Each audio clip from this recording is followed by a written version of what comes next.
podcast. Wait, you're sitting there adjusting your microphone, picking it up. Yeah, I got that. I'm trying to get comfortable. Do you have your squeaky headphones I'll on? be sitting here for the next hour. Oh man, no, these are the good headphones. These don't squeak. They don't make any sound. They're nice and comfy. Those ones you threw out? They got some padding.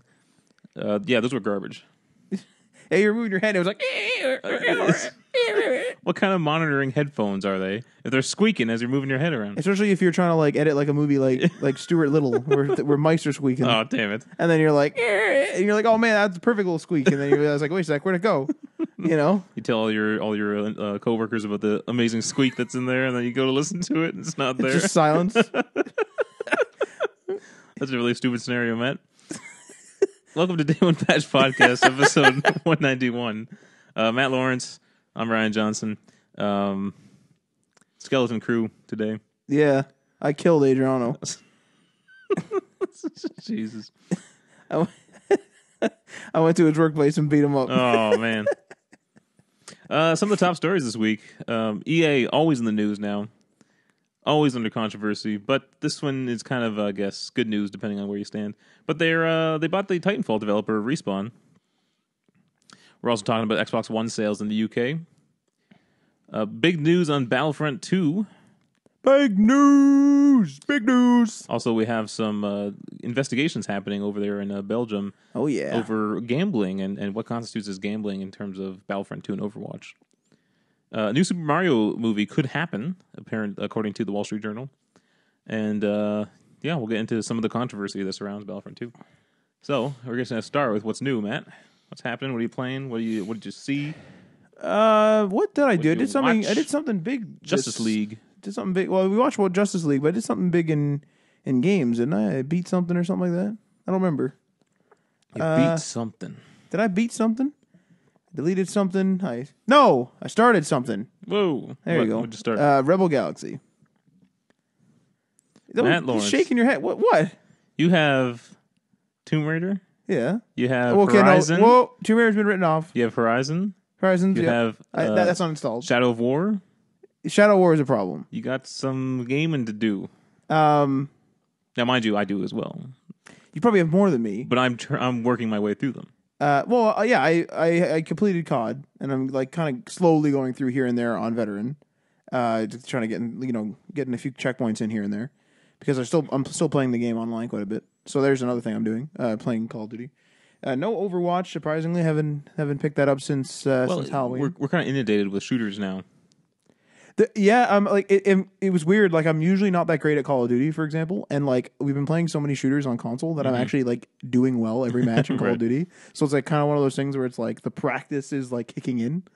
I wonder if they rebalance the matchmaking too, because like it's going to take them a while to learn how you play, right? For them to match you with equally skilled players. Yeah, like in Call of Duty before, you and I were just getting. It was either we were steamrolling or they were steamrolling us, right?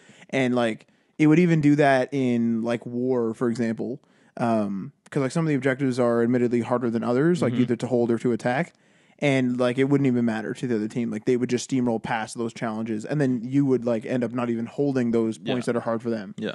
So it was definitely, I don't know, like you said, I don't know if it's matchmaking or what, but that game had like problems, right? Like it had no dedicated servers for a bit. That like headquarters. Are those back online? What? Are those back online? I believe so. Last I heard, they were in beta in America, and then on the beach, when you're on the beach, that seems like it would be a dedicated server, right?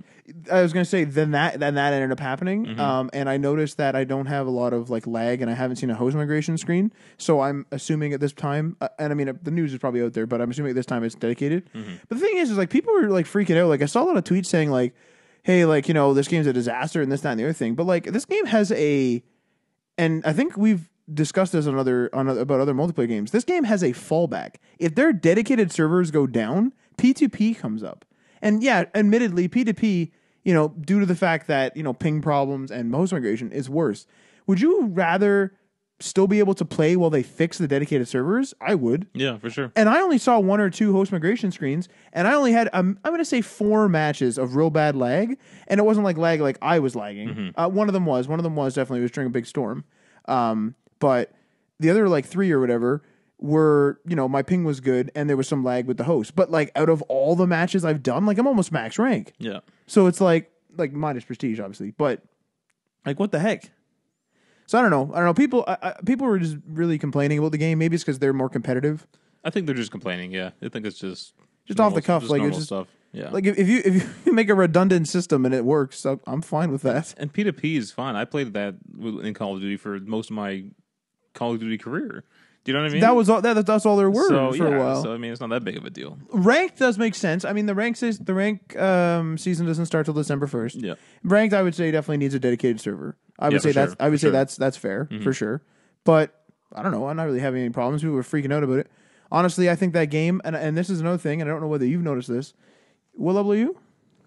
I don't know, like 20 something. So I've played the game approximately W. I'm in the 40s now. So like, I'm trying to think how to word this.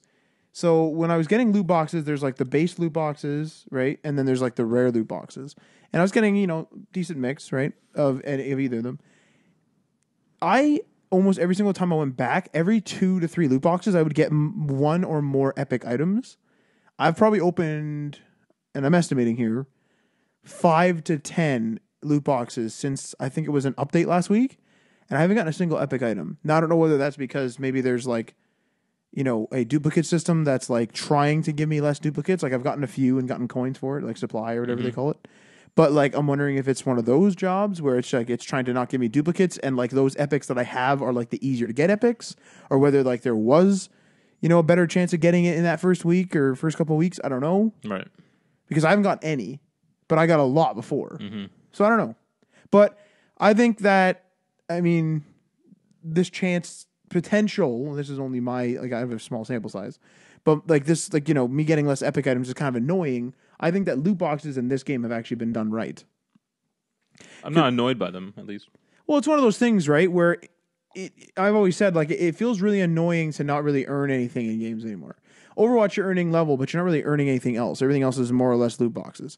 Actually, I think everything else is loot boxes in there. And yeah, they give me free DLC and stuff, but like all I'm doing is working toward a level, and that does get boring. In Call of Duty, yeah, I'm more or less really working for levels, but those levels give me attachments. They give me the ability to prestige my weapons, prestige my divisions. I think eventually to prestige my character. I haven't reached that point yet.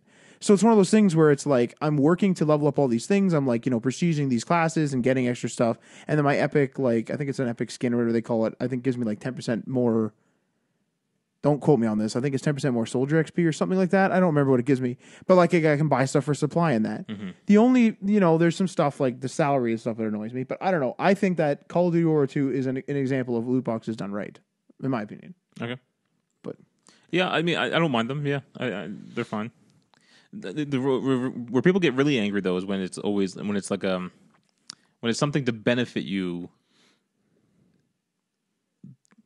in some sort of measurable effect, right? Well, I wonder if that epic skin, if it indeed does do 10% bonus XP. But that's not really going to make you better on the battlefield. That just makes you level up faster.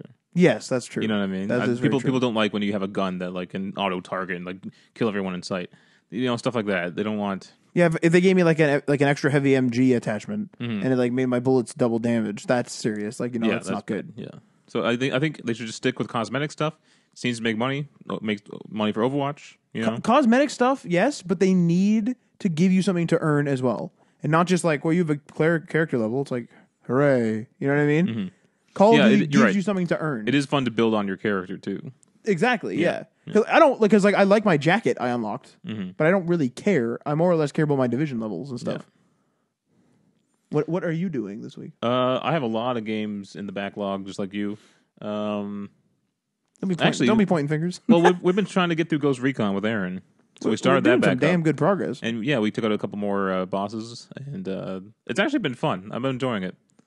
Yeah, I can't say I would never play this game on my own. I was about to say it's only fun as a multiplayer game, but that's what we bought it for. Yeah. So, I finished the Battlefront 2 campaign really quick.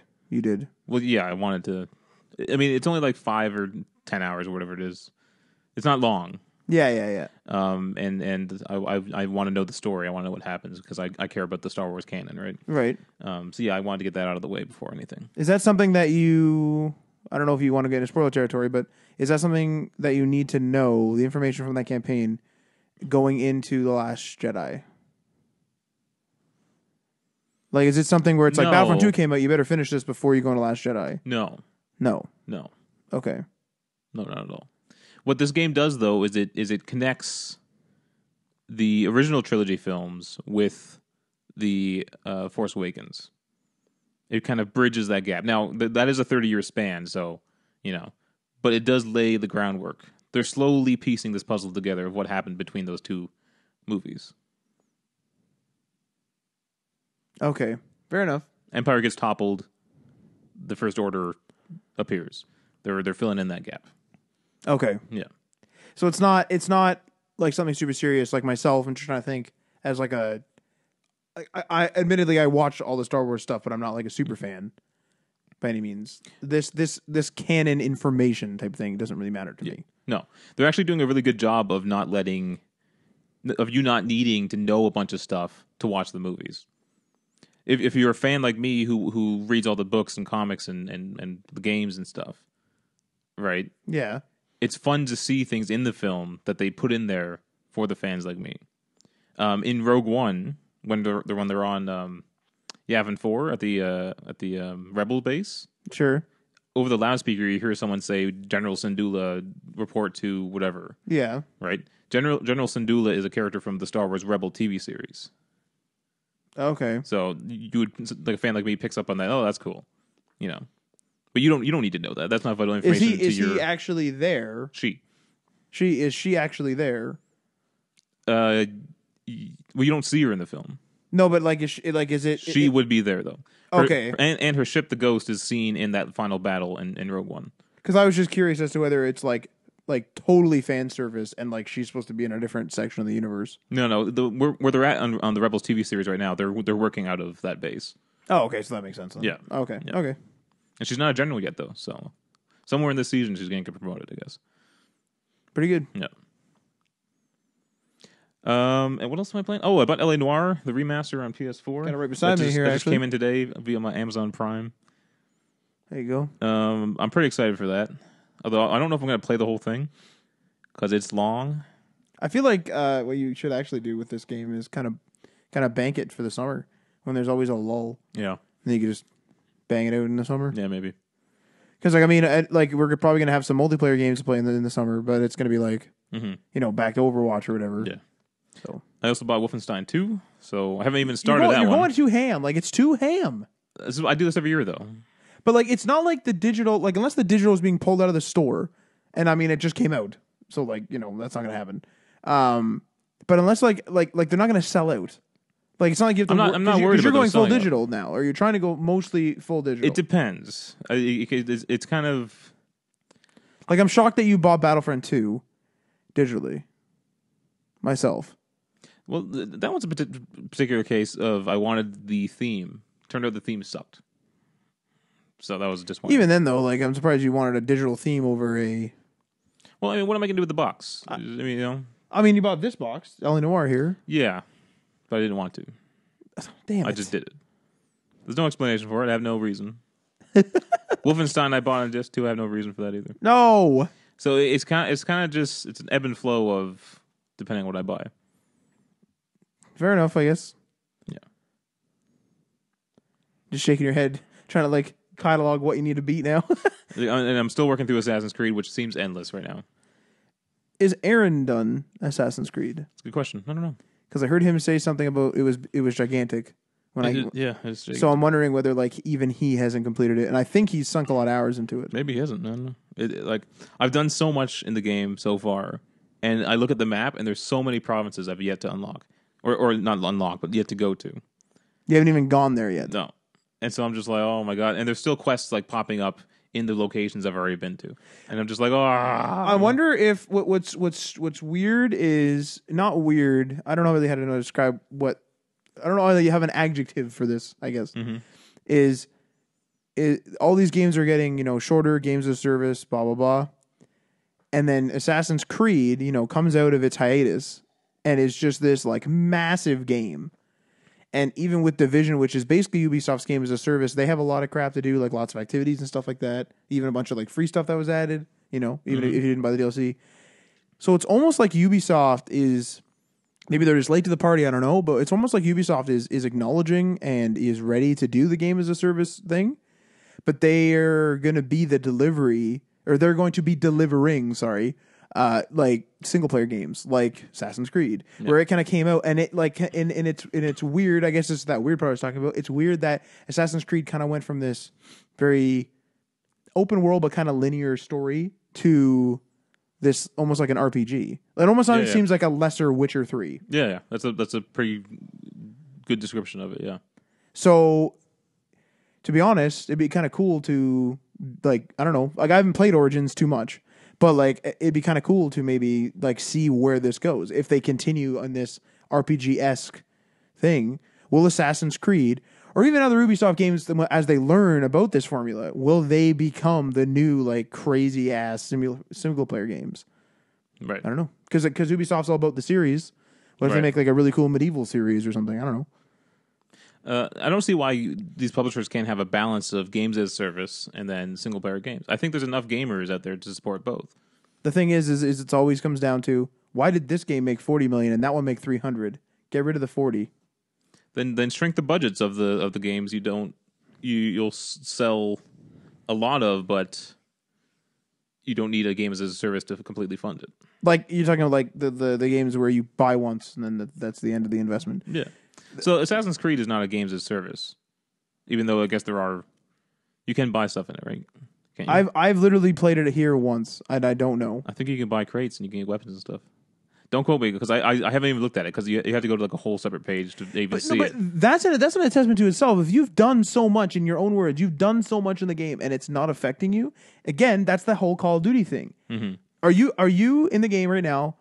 Are you gaining weapons? Like, you're finding stuff and it's like interesting and you're growing your character yourself and you're not struggling at all. You're not being like, Jesus Christ, I need to get better weapon. Like if I do like a level appropriate mission, yeah, I'll usually find like a better weapon that I can replace or something. See, that is the way to add the gamble. Yeah. Because some guy is going to want, in this case, the amulet of like the Great Pyramids or some crap, some super rare thing, and he's going to gamble the crap out of it. But if I can build my character my way, sure, maybe if I really want that amulet, it's kind of annoying, but at least I have something to work towards. It's not like, well, there it goes. Yeah. The weapon selection actually is pretty cool in Assassin's Creed. There's a lot of variety, and there's even cursed weapons. I had this spear, super powerful. It was killing people in like one hit, but it took away two of my 3 health bars. Oh, Jesus. So I was super vulnerable, but I had a super awesome weapon. And it was a nice balance of trying to use it when I think I can handle myself. But then if I get overwhelmed, it's pretty dangerous. That sounds like pretty super interesting, actually. Yeah. It kind of sounds like what was the game? Unity, where Unity tried to do not the cursed weapons, to be clear. But it kind of sounds like they had the balance, right? They had where you could like essentially almost switch classes. I could bring the blunderbuss in. I could bring the rifle in. I could bring this sword in, dual swords, whatever, right? Yeah. It almost sounds like they're trying to, like that was like the beginning of that like idea. Mm-hmm. So it's nice to see that because in Unity, I did like that. So. Yeah. So I've been happy with Assassin's Creed. I think they did a lot of work with that year off. Yeah. The extra year off that they took. Do you believe that the combat's bad? The combat is probably the weakest part, unfortunately. I have seen some tweets and stuff where people are like, combat could do some, just a little improvement. I don't see people bitching too much, but it's just little comments like that. It's weird, and they may have changed it to maybe more fit its more RPG style. Right. But I really enjoyed the Assassin's Creed 2 like trilogy, like the Ezio trilogy. I really enjoyed the combat throughout that section of Assassin's Creed games. Yeah, that was a good one. That was definitely a good one. They've kind of been tinkering with it. Unity was not good. I remember starting that game up and I was just like, this is clunky as hell. I did not like the combat in that game. Yeah, the combat was definitely serviceable, but definitely could do some work. I didn't mind the up and down though. I heard some people complain about that. Well, Tim said that, right? Yeah, he didn't like was it free run down and then there's like free run up? It made sense because I got so sick of now they have made the engine a little better, like the parkour engine a little better. But in the Ezio ones, you would be running on a building or something, and you want to get down, but it was so annoying to have to go down slowly, or you would always just jump, but then you'd die or land on a ledge that you didn't want to land on. You'd snap to something you didn't want to snap to. You know, it was very clunky. Like once you were up in those games. So adding that feature made it easier, a quick, easy way to get down without dying. And I liked it. Honestly, like I was watching a video or something. I don't know, it was years ago. And I started to use it in that game when I was playing it. Is when you're being chased through the streets by guards. If you press and hold the down, like the free run down, what it does is it'll, there's like little stalls and stuff set up, like little shops and stuff. Yeah. It'll climb over those, but it will clamber you and like kind of lock you to the road. So it's like you're running and you're clambering over stuff for sure, right? You're trying to lose the guard. You're going over these stalls and stuff, but you're always staying down. You're not like going fucking for a rip and going like straight up a cliff, right. And then like people are throwing rocks at you because they're chasing you, right? Yeah. So it kind of like kept you grounded, and I did appreciate that. Mm-hmm. I bought it digitally, and I really think I should go back. I think I should drop Black Flag because of my save situation. Never play that again. I think I should start with Unity again. Well, it sounded like Aaron wanted to play Unity. He hadn't played Unity yet. Like, yeah, I think I should go and play Unity. Even Adrian needs to play Unity. There you go. Right? He just finished. He finished Black Flag and Rogue. Rogue, yeah. So he's not too far behind. I'm skipping Rogue, and I think I'm going to skip Black Flag. I still want to play Rogue, but I just don't. I don't know. I don't know what I'm going to do for that. I'm not going to. I'm fine with missing that one. I was going to say something else, but I guess we'll move on. Yeah, let's hop into our first story for the week. So EA has decided to buy the Titanfall developer Respawn. Now, I found this kind of fascinating, just because Titanfall 2 was they released it in a bad spot. Now, I think overall it got good reviews and it was a good game. I've never played it. I played the. I played it. I played the beta. Did you like it? I have it. It's fun. I have it on PC. Okay. Yeah, too. So I'm wondering if they just bought Respawn because they saw the talent that was there, not necessarily their performance on Titanfall 2, right? Sales performance, but they know that that's a talented studio, I think. And they did announce, I think they're doing a Titanfall 3, but I think after that they might move them to a new franchise or something. Well, what I was almost thinking, and like I saw a lot of memes and crap online of people being like, "Oh, EA like shut down Visceral," right? So like, wonder if they'll do the same thing where they buy Respawn and get rid of them. Now, I don't know. Visceral had that whole. We've already talked about that, the budget and all that crap. But I'm actually curious as to whenever a game comes out and EA's the publisher, EA gets all the publicity and also all the flack if there is any. And I'm wondering whether I don't know whether they want to like insulate themselves or what. But I've noticed that they don't want like if Respawn, let's say Respawn adds a bunch of microtransactions in there, and like let's say Respawn's going to get a bunch of blowback from the community. Mm-hmm. It's never that Respawn did it. It's always EA did it. And maybe it is EA that always orders that stuff. We don't know. But what I was thinking, to bring it back to this topic, what I was thinking is that based on my theory and all that information we have, I'm wondering if they want to make in-house specific developer teams, and they'll have like EA, whatever team name, and that'll be their single player developer, and then EA, whatever team name, and that'll be their games as a service games developer or whatever, and have like divisions of EA because EA gets all the freaking publicity anyway. Mm-hmm. I wonder if they want to abolish Respawn Interactive as a separate entity. And just have everything be like an EA Studios game? EA single player studios. EA, or like, where they are. EA California Studios always does the Titanfalls. EA, whatever, always does this. Well, I think Star Wars did move over to EA somewhere. EA Studios somewhere, I think. Yeah, you see what I'm saying? Like, it would make a lot more sense if it was just like EA Studios published by EA Games. Yeah. Which makes a lot more sense. Now, I mean, again, to the end user who doesn't follow any of this crap and just sees mechs and they want to buy the game, they don't care who made it and who has what. Ubisoft's kind of like that in a way. They have Ubisoft Toronto, Ubisoft Montreal, but they do have like things like Massive, right? Do they own Massive? That's a good question. I don't know. They did whatchamacallit, right? What? They did whatchamacallit? Division, right? Am I mistaken? That's a good question. I think that was a Massive game, right? I believe it was Massive. I always forget. I can't think of whether or not they own it. I don't know. I don't know if they own them. It's a good question. I mean, they're doing the Avatar game now. Yeah. Well, here's a That was a real. Yep. here's a quote from EA CEO Andrew Wilson. He says, "We've seen firsthand the world-class caliber of Respawn as a development studio with incredible vision, deep talent, and an inspiring creative mindset. Our longtime partnership is grounded in a shared desire to push the boundaries and deliver extraordinary and innovative new experiences for players around the world. Together, we've brought this to life in the Titanfall franchise, and now with the Respawn team joining EA, we have exciting plans to accomplish even more amazing things in the future."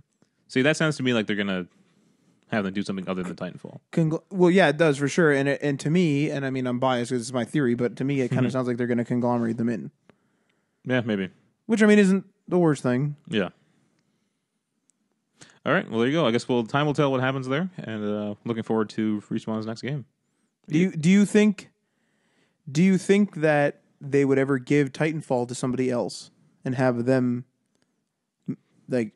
You mean like give Titanfall to like DICE or something like that? Because like DICE is a real, or not DICE. Titanfall is a real like specific like tight controls. You know, you're bouncing off of stuff. You're essentially parkouring. Yeah.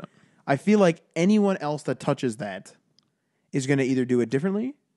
It might maybe for the better, do it differently, or wrong. Well, again, there's this weird phenomenon in gaming, and I don't know if this happens anywhere else, but for some reason, a game developed by or a game created by a certain studio, right? That game is then given to another studio. It always seems to perform worse. Yeah, like KOTOR 2 is arguably not as good as the KOTOR 1. Arkham Origins? Arkham Origins no one liked as much as the original Arkham games. New Vegas people didn't like as much as Fallout 3. Although there are super fans. There's super fans, of course, yeah. So this happens a lot, and it's very strange. You know what I mean? Because I think what it is like you kind of go with the game. Like every game has like a flow, has like a style, whatever, and like even like subtle things like menus and whatever are like Battlefront 1, 2. They look like an EA game. Yeah. Battlefield looks like an EA game. It's just the way it is. Even from the menus, you boot up the menu, you take away all the labels. Like I can almost tell you it's an EA game by like going around a couple buttons. Well, Frostbite definitely has a fingerprint. Frostbite, you know what I mean? Absolutely. So it's like one of those things where it's like you give it to somebody else and they decide to use, I don't know, Unity or something. Yeah. And then even if they get that engine to work exactly like Frostbite somehow, right? Mm-hmm. They're gonna do things differently. Like that dev's gonna be like, I like snap shooting better than this, like, you know, a little bit slower, more fluid. Yeah. So like let's do that, and then that changes the game. Frostbite to me seems like it doesn't have any hard lines. Ironically, hard line, but Damn it. Do you know what I mean? Everything seems almost, all the edges seem a little blurred to me. Nothing seems crisp. It looks really nice in certain games. Yeah, I definitely know what you mean. Like Frostbite to me has always felt like I'm like the air is like mud. Yeah. If that makes sense. But it's also a very what do you want to call it? Versatile engine, because it's doing Need for Speed, it's doing Mass Effect, it's doing Dragon Age. Do you know what I mean? It's doing Battlefield. It's nuts. And like very well too. Like Need for Speed, those cars, you could take a picture of them and fool somebody. You could literally fool someone and say that's a real car. Mm-hmm. Yeah, that's super interesting. And like Battlefield 1 is a totally, I mean, people would fight this, but like to me, Battlefield 1 feels totally different than Battlefield 4. Oh yeah, people would say it's like a reskin. I would say Battlefield 1 feels totally different. I didn't like Battlefield 4. Battlefield 1 feels fantastic to me. Battlefield 1 is super nice, yeah. Other than the fact that you're going through mud and being shot at, it's on fire. But you know, what I like about Battlefield compared to Call of Duty is very arcadey, and it's very, you're in a match, fight. Battlefield 1, you actually feel like you're fighting a war. That's why I do the operations every time. Because I want to be like, I want to take this freaking castle. Yeah. And my favorite part about Battlefield, and I think I mentioned this before, is, well, I guess close second is the amount of people that are in it, right? Because like you said, it feels like a war. Mm-hmm. But I like going, like, let's say you're trying to take the one castle as that, like it's the American operation. Mm-hmm. in the base game, and you're like trying to take that one castle, and that castle gets beat to shit. Yeah. Like it gets bombed. Like, and it's not like people just like, you know, it could be, but like it's not typically some people just bombing the castle for no reason. It's like this guy was trying to kill this guy, so he blew this wall open. Now people see this can go through this wall. So it's like this crazy like the castle's all bombed to shit. And if you lose and you have to like attack it again with another attack, it's like you're going into this like bombed, destroyed. You know, you made this battlefield. If that makes sense. Levolution, yeah. Which game had that? I know it was Battlefield. Which one? Do you remember? Battlefield 4. Was that 4? Yeah, that was the one where the ship like crashes into like the freaking map, and the skyscraper falls down, and then Call of Duty's like, we got dogs with a almost dead tablet battery. Yeah. All right, let's move on to our next story here. Xbox One just came out recently, and apparently it's performing. Xbox One came out recently. Xbox One X. And it's apparently performing much better than the PS4 Pro in the UK. So far, in the first, I think, first 7 days on the market in the UK, it's sold more than 80,000 units. The PS4 Pro only sold 50,000 units during that same time period, or same what do you want to call it? Length of sales, I guess. Right. So that's pretty impressive. It's a more expensive console than the PS4 Pro at launch. Right. And as far as I know, PS4 has always been, for the most part, outselling Xbox One in the UK. Right. So I wonder what this switches. I wonder why so many English users are switching over. Or UK I was curious as to whether it's the guys that like PC gaming but don't want to have a PC. They want everything, you know, on the couch. They don't want to deal with drivers. They don't want to deal with Windows. They don't need the other functionality that a gaming PC can do, right? Mm-hmm. They don't need the power of a PC. They just have, you know, their regular, maybe just a regular workstation, like a regular computer at home, and they just want to play games, but close to PC tier. Mm-hmm. And I think that Xbox One X kind of fills that niche. I mean, if there even is one, if that is who's buying this, I feel like it fills that niche. I wonder if they're nailing the marketing too, because they're saying it's true 4K, the most powerful console ever. That excites people who are like technology nerds, you know.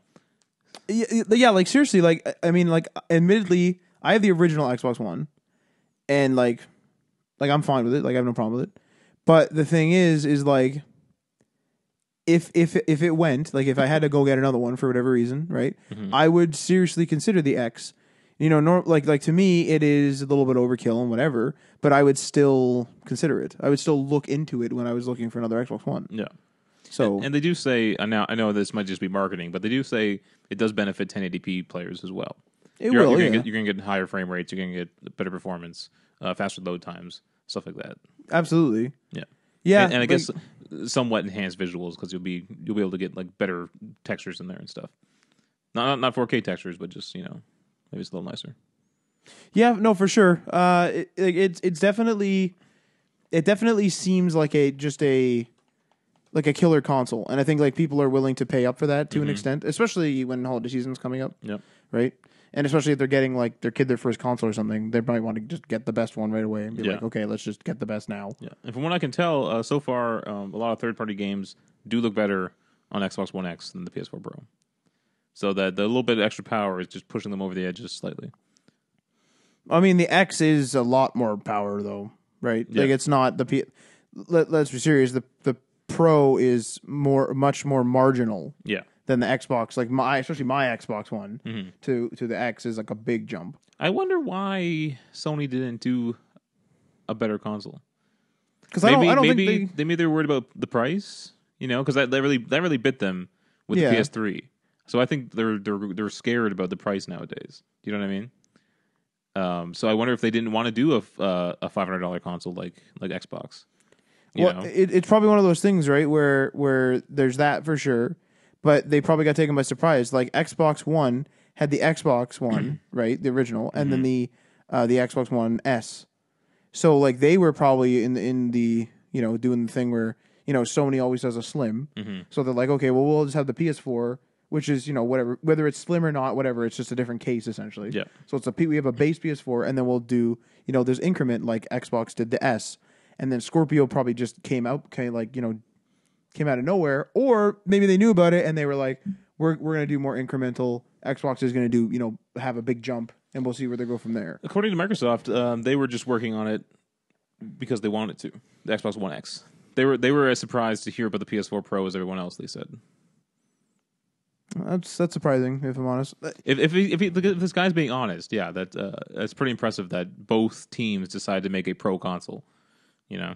Well, I'm still a believer that Microsoft, especially with Windows 10, I'm still a believer that Microsoft wants to eventually, or will maybe doesn't want to, but necessarily will lead to this, where they will have that, not a Steam box, but you know what I'm trying to say. They'll have that Xbox that is a PC as well. Whatever the heck they're going to name it. Or it's like a PC that just also so happens to be an Xbox. Because they have the Play Anywhere crap. You can buy the digital games. They have all this stuff, right? I wouldn't be surprised if they're just like, hey, go ahead. And they just have like, it boots into Xbox or it boots into Windows. Or maybe there's a game mode. Like, who knows? Yeah, I almost wonder if the Play Anywhere thing is just kind of trying to future-proof them. Because it really doesn't seem necessary. The Xbox One X? If you have an awesome PC, yeah, you're going to play your games on PC. Yeah, I doubt you would have an Xbox One if you had an awesome PC. So I don't know why you get, why you can play anywhere. Do you know what I mean? I know. I think the Play Anywhere, like, it makes sense, but like, I think the Play Anywhere thing is more for people that want to play with an Xbox person.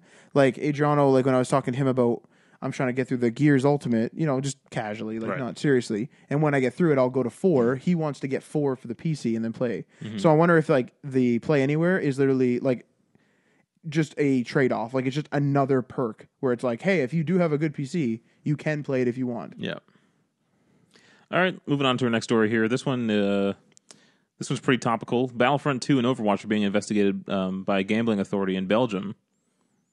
So they're this gambling authority, the Belgian Gaming Commission, have launched an investigation on those two games, and they're looking to see if loot boxes constitute as gambling. Now, this is a hot topic between you and Adriano. Whether there is gambling. Your view is it's not, right? Or no, his view is it's not gambling. Yeah, I would say his is that it's not. Your view is that it is gambling. So this is what comes from the commission. It says games of chance cannot be compared to any kind of economic services.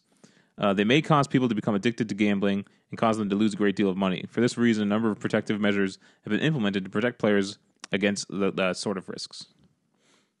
These sorts of potential risks. So they're just looking into it. This is not. No one said they're guilty of anything yet. They're just wanting to investigate to see if loot boxes can constitute as gambling. Yeah, they have to do an investigation, which I mean, fair enough. It's one of those. Do you have more there? No, that's it. It's one of those things where now I haven't looked up, a formal definition or anything like that, but to me, especially after talking with you guys, to me, gambling is, I can go there and I can win or I can lose, more or less. So put money in, I can lose that money and not get any reward, right? Or I can, get more money or get whatever the reward is. With a lottery specifically, it's like this is what Adriano is fighting. He says that loot boxes are more of a lottery where you put either in-game currency, real money, whatever the case is, you put it into it and then you get a random item. You don't get a random item. You get random items and you're always getting items. You're never getting like, oh, sorry, that rolled nothing. So it's not like you've ever like officially lost it completely. You paid for something essentially. Yeah, right? I would have to say that I think the ESRB, which is not an authority on law, right? But what I think I agree with them that gambling there has to be a risk of losing value as coming in or coming out of it negative than when you went in, right? Yeah. Like I guess net negative, right? So if you go in with $5 and you come out with 0, I guess that's not good. That's not then good. You've But that's a gamble. You've gambled that away. Yeah. That's the formal definition. Here you're getting value. Now, whether you want those items or not, you are receiving them. But this is my thing, and this is why I think, and I don't know whether this could be proved in a court of law or what, right? I haven't looked at the legal terms and all that. But in my opinion, it's still a form of gambling. And the reason why I say that is because I'll just use my Overwatch experience. So in the Halloween event during Overwatch this year, I wanted all of the Reaper items. And I also had a goal. I was like, I'm going to reach level 100. I'm going to get I'm going to get 20 plus loot boxes for that. Plus I'm going to get my weekly stuff, right? Because it was on for a few weeks. Mm-hmm. And I'm going to get all these loot boxes. I'm going to get more than 20 loot boxes. I'm going to open them all up and hopefully get enough cash or whatever. Now I did end up getting them because I paid for the coins and all that. And I had coins from before, right? I had some saved. So I had an insurance policy essentially. But I didn't get any of those things. I admittedly did very well in the event. I got most of the legendary skins from this year. I got a bunch of voice lines. I got a bunch of sprays. I did well. Got a lot of Halloween items, absolutely. And I got some other just random legendary stuff too that wasn't part of the event, right? Just legendary skin of whoever. Yeah. So I did well. I'm not complaining about my actual my account value, I guess, right? As you were mentioning. My problem is that I still gambled with those loot boxes because my goal was to get the Reaper stuff. And it's not, and it's different. It's different than if I were to, go play Skyrim, go raid a camp, and I just didn't get a good sword.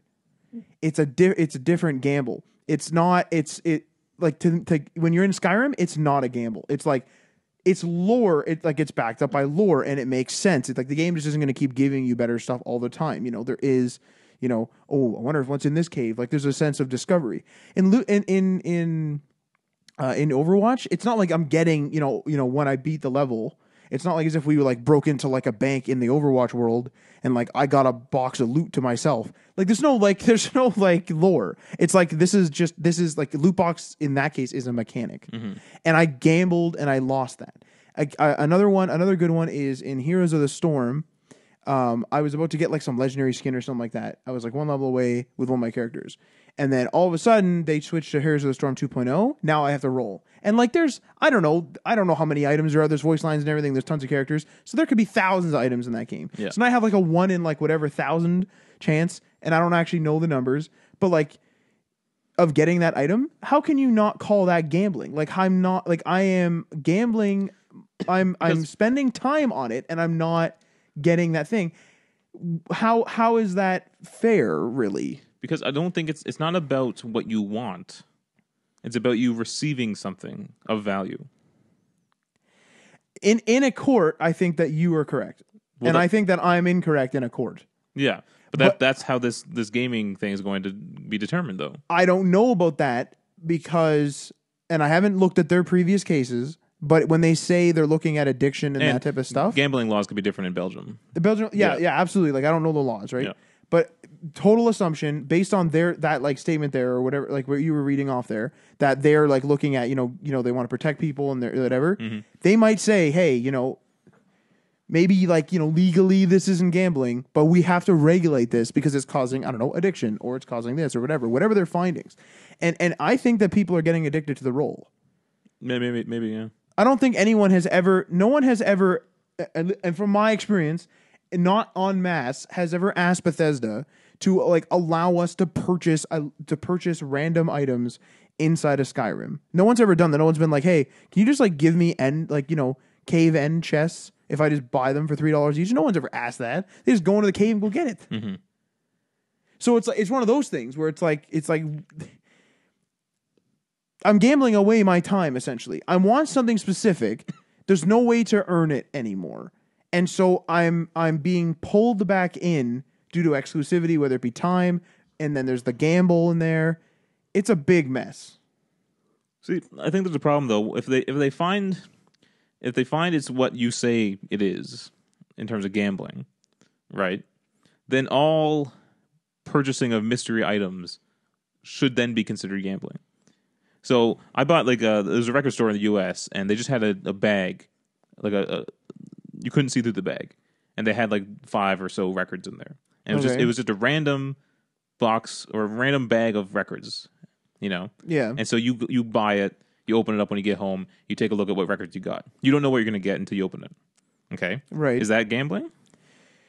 I would say it's almost a form of it. So that needs to be regulated then. If they find this guilty of it, then that should be as well. Those loot boxes at Fan Expo should be gambling. I think that maybe there would be like a tertiary law where it'd be one of those things where it's like, you know, if the value of the items is at a certain point. Mm-hmm. And I don't know how they would, you know, metric this in terms of like writing a law, but like buying loot boxes is so repetitive. Like realistically speaking, you bought one bag of those records. You didn't go and buy 1,500 of those records. No. You can go and buy like 1,500 loot boxes in a game. You can go do that. See, where I think gambling is dangerous, though, is you can lose money and have no value afterwards. So it's not like if I bought that bag and opened it up, there's nothing inside of it. That is bad. But do you I absolutely agree with that, right? But that's a physical good. How I only play one or two characters in Heroes of the Storm. How does it benefit me or give me value that I got some random orc that I don't even know the name of voice line? How does that help me? Unfortunately, that doesn't matter. I think that it does in terms of addiction. No, but people be like, "Oh, that's garbage. I need more. Garbage. I need more. Garbage. I need more." No, but the value of that item is not determined by you. It is determined by what it takes to get that item in the game. I absolutely agree with you in terms of legal, like whatever. Like if I handed you a gold bar and you didn't want the gold bar, you still have a gold bar. Absolutely. You know, I agree. It's still worth a gold bar of money. Yeah, and in a court of law or when you're writing an actual law, yeah. But I think in terms of a regulation, they could flag this. They could flag specifically video game loot boxes. I'd say there's a stronger case if you could pay for loot boxes and have them opened up and receive nothing. And that's literally just free money to Blizzard or to EA, you know. That's where I think it gets dangerous. But EA is actually actively giving you something. Whether it's worth $40 or not, whatever much you paid for it, is beside the point. You know? Yeah, because people assign value to stuff differently, right? Yeah. So, we'll just see how this turns out. And I wonder if a case will open up in the US or Canada or anything like that too. Well, like I'm curious as to like, do you legal terms aside, do you actually believe that this needs to be looked at, or do you believe that there needs to be some sort of warning, change, something? I think because people are spending so much money on this, like that guy who spent $15,000 on Mass Effect. Yeah, I think it needs to be looked into. The fact that people are buying this much for digital goods is a little odd. Well, there's that whole yes, you should have the freedom to do that, right? You know, but again, you're right. Maybe there needs to be protections in place. Well, there's that whole argument too, where they say you can't, or like there's a whole argument, where they say like you can't value something digital, like that is digital, like lower than physical. You can't your digital version of Call of Duty World War II shouldn't be like valued less and cost less than my physical copy, even though like mine had shipping costs and manufacturing costs associated with it. There's an argument there, right? Where it's like, are they the same value? Are they different? Whatever. I don't know. It's one of those things where it's like, could they literally just put a warning? Like, you know how like in Canada on like cigarettes, they put like the picture of, like somebody's like burnt out lung. And they're like, be careful, like, smoking near your children does this. Don't smoke. And that might all it comes down to. It might just come down to that. It might come down to a warning. A game that has loot boxes will say, this game contains loot boxes, and these can be, whatever they want to decide the jargon on there. I mean, that's pretty major though. If that's being put on a game, I mean, they have the epileptic shock thing now, but like really, but I don't think that's by law, is it?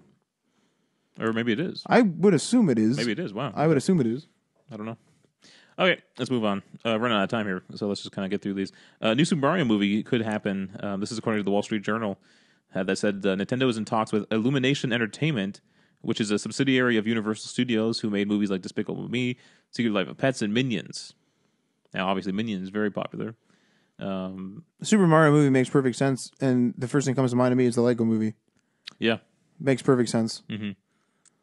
You know what? I wonder if video games would make more sense as animated films. I think Overwatch could make a film that could be really good, Pixar in quality.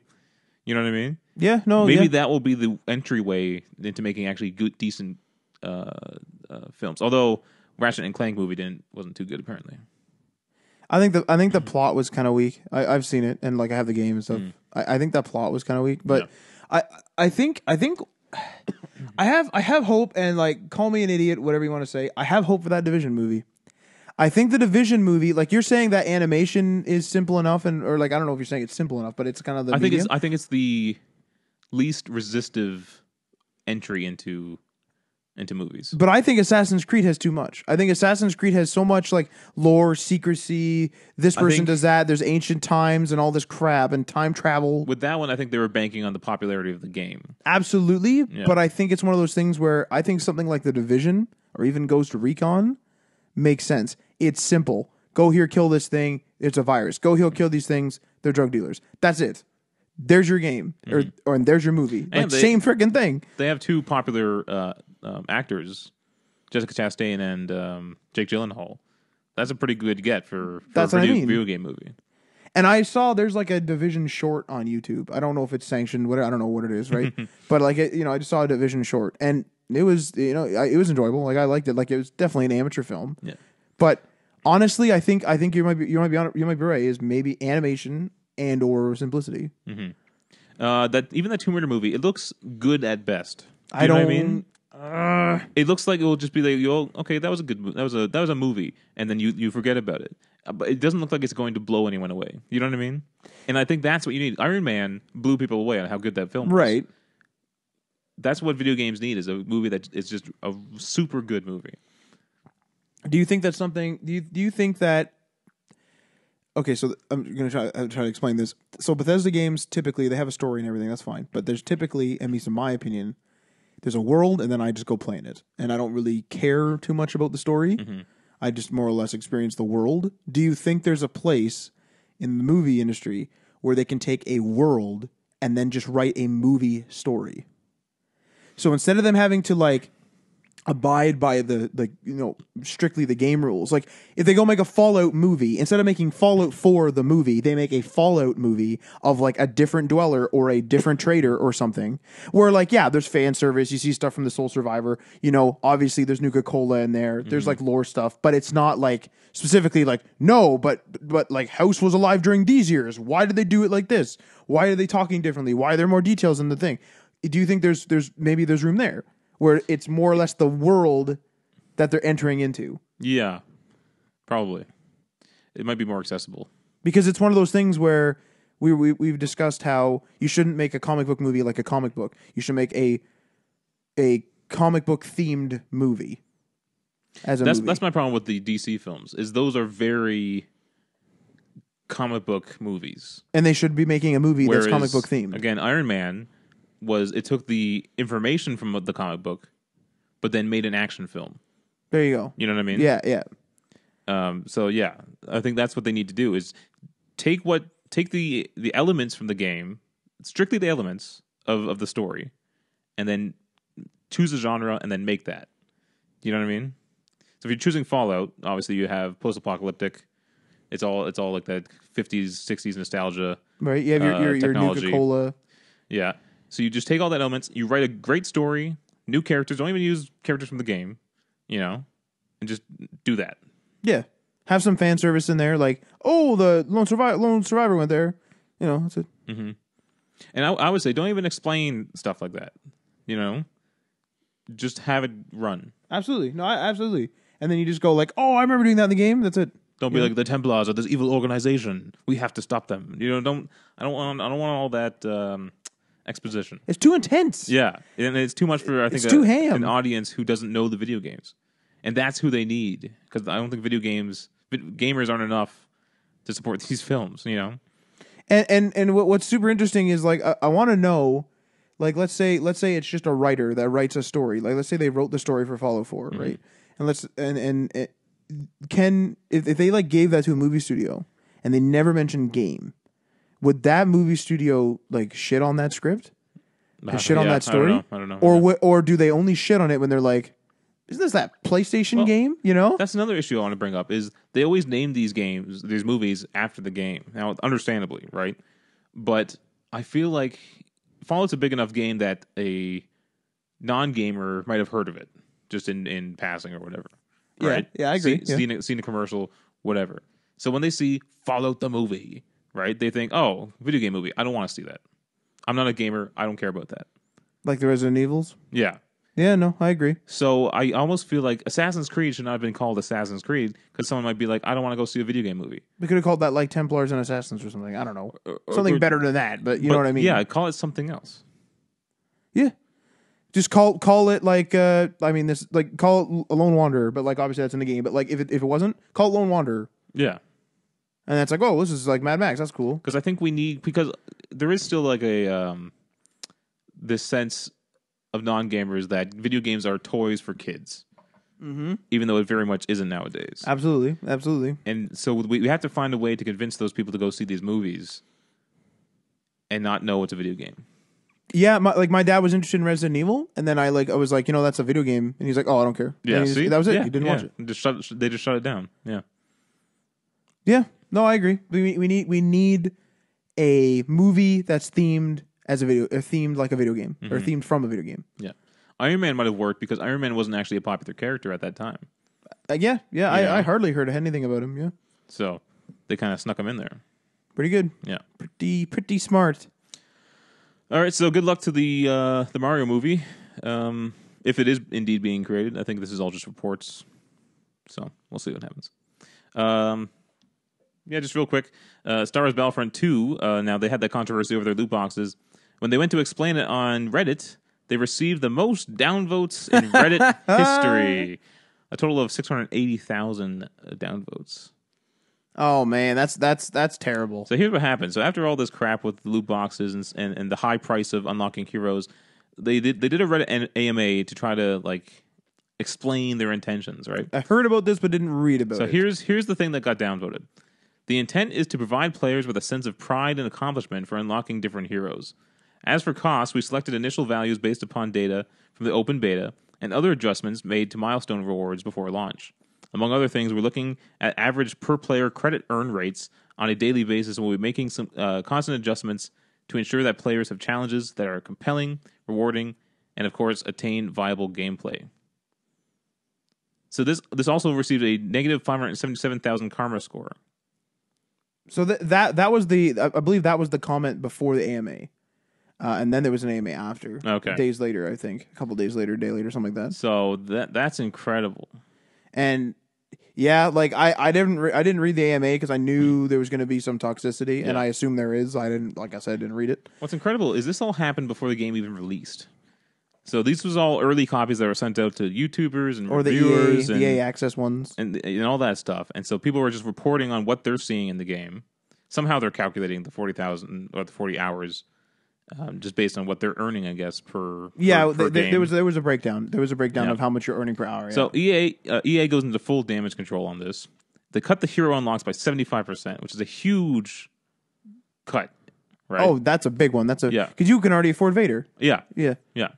And now they took a even huger step because this is still happening, even though they're trying to fix it with the 75% cut, and people are still angry and pissed off. So now EA has actually shut down all paid loot boxes. So you can't actually buy them right now. Not with physical money. You can still buy them with in-game credit currency, which makes sense. But you can't physically use actual money to buy loot boxes. What about that other currency? Crystals? That's the crystals. That's how you buy them. Okay. Yeah, you buy crystals to buy loot boxes. Okay. Yeah. So this was a post that EA and Battlefront released. As we approach the worldwide launch, it's clear that many of you feel there are still challenges in the design. We've heard the concerns about potentially giving players unfair advantages, and we've heard that is overshadowing an otherwise great game. This was never our intention. Sorry we didn't get this right. We hear you loud and clear, so we're turning off all in-game purchases. We will now spend more time listening, adjusting, balancing, and tuning. This means that the option to purchase crystals in the game is now offline, and all progression will be earned through gameplay. The ability to purchase crystals in-game will become available at a later date, only after we've made changes to the game. We'll share more details as we work through this. This comes from Oscar Gabrielson, General Manager at DICE. What's super interesting about this, and like there's a bunch of toxicity and stuff, and this is a total theory. I read the initial stuff, saw the comments, stuff like that, the original comment. So maybe this has already been confirmed that I'm wrong.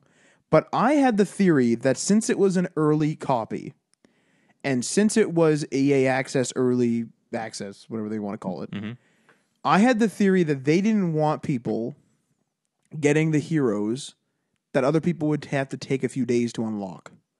So they made the prices super high, and made the price super high so that people would build up their money, and then when the game came out worldwide, the prices would decrease.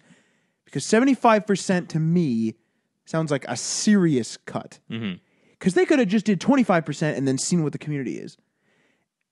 But that's a totally optimistic view. I can totally see them being the capitalists, being like, they'll be buying fucking Luke Skywalker for like $70 or something. Like, oh, yes, you know? Yeah.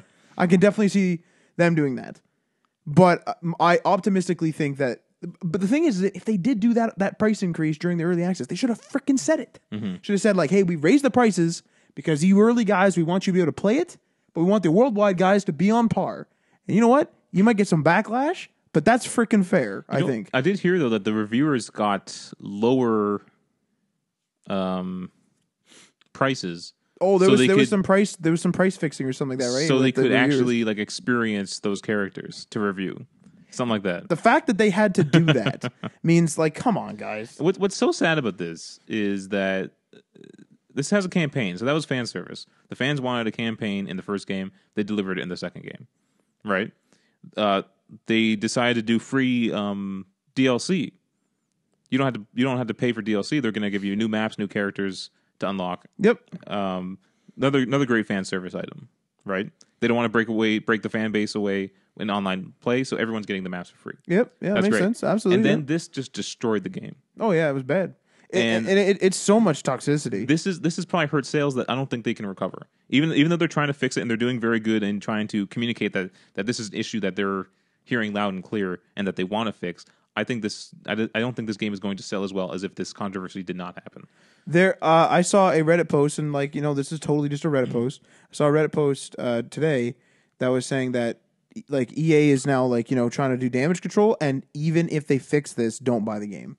That's what people are saying. Well, we were at Justice League last night, and I heard some guys say, "Hey, did you buy Battlefront? Don't do it, and don't buy Battlefront." The guy's like, "Oh, I already bought it." He's like, "Oh, you should return it."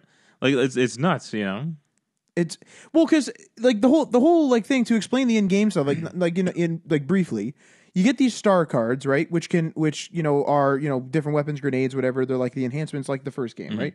Or thermal detonator, whatever. But the problem is that in these roles, you get like, you can get a better grenade. I can get a better thermal detonator. I can get a better ability for my hero, and it's like better like by like 10, 20, 30% sometimes from what I saw very briefly, right? You guys just kind of took me through it. I'd only played one match, so it's one of those things where it's like, I definitely don't agree with that. Like the loot boxes do seem like they're out of the way enough if you're not paying attention to the specs. But if you have like, I don't know, a Kylo Ren going against a Kylo Ren, and one guy like paid a bunch and one guy didn't, that guy who paid a bunch, chances are, has a way better character. Yeah. And I don't agree with that. Like that's serious. Like that's not good. Yeah. And I think what EA was trying to do here, if they were going with the capitalist way, which they are to an extent, right, is I wonder if they were trying to breach out of that norm of it's only cosmetic. And they were like, I wonder if people are ready to pay to be better. Because it's Star Wars. Yeah. So like there's their, like, that's the capitalist view. I don't know. Fucking EA again. Like EA again. Yeah. It sucks. You know what I would do as a game developer with these guys? And like, this might sound totally crazy, but I'm all about like, I want those people, like if you're in a space that is super toxic, super like, dare I say, unstable. Like it just goes off. One day it's just like, you know, Reddit's like all fine and people are bitching here and there, and then there's like some happy stuff and whatever, and then all of a sudden it just it just detonates. Battlefront 2 controversy is going crazy, right? It's like that's basically an unstable community, right? Yeah. We're at the point in which I feel like EA needs to like present their plan before they release the game to get feedback. This is what our loot boxes have. This is how you buy them. This is how this works. This is what you can get out of them. What do you guys think? But I think it's pretty simple. They just don't want to feel like the consumers just don't want to feel like they're cash cows to EA. And that's how it feels. It feels like big corporate capitalist EA only wants you for your money. That's how it feels. I would. It feels like that to an extent, but again, it's one of those things where I'm not a mega fan of Star Wars, admittedly, but let's say I was a mega fan of Stargate, and they were making a Stargate battle game like this. Okay, they were doing it in that license. Yeah, I wouldn't like that. My hero guy was 20% faster or had 10% more damage than this other dude. Yeah, but I would still play the fucking shit out of that game. And the fact that I'm getting free DLC, I'm still going to play all those new maps. I can play all those new modes. I'm going to go in and do all that. And because I'm doing all of that, and because I'm dumping so many hours in, my character's going to get better anyway. But it's that thing again where Call of Duty, you're building your character, you get better by building your character, and you earn cosmetic stuff through the loot boxes. And you can level up through loot boxes because you get the XP bonuses. Yeah. This game is no, we're going to give you those attachments, those better weapons, those better abilities in that lottery, in that gamble. And it's what the hell? Yeah. You could get super lucky and just, as far as I know, you can get super lucky and just get a maxed out Kylo Ren in 2 boxes. If you get absolutely astronomically lucky. I think that's possible. As far as I know, I've only opened 1 box. I don't know. I've not really looked into this, and I don't know the answer, but I don't know if you can get characters in loot boxes. And with the reduced prices, that doesn't seem to be a problem. Yeah. But the other thing, though, that makes it sound like it's the capitalist, not the optimistic view, is the limit on the arcade. You said it's so that you don't farm it. Yeah. Who the hell cares if you farm it? Realistically, EA does apparently. Why? Because they don't want you want that money. They don't want you to farm. Well, this is their explanation. Okay. Yeah. Here we go. They don't want you to farm the arcade so you can get buy yourself an awesome Kylo Ren, freaking upgrade him up the wazoo, and then destroy in multiplayer. See, I think the problem is, and that does make sense. There is that could legitimately have been the reason, right? That does absolutely make sense.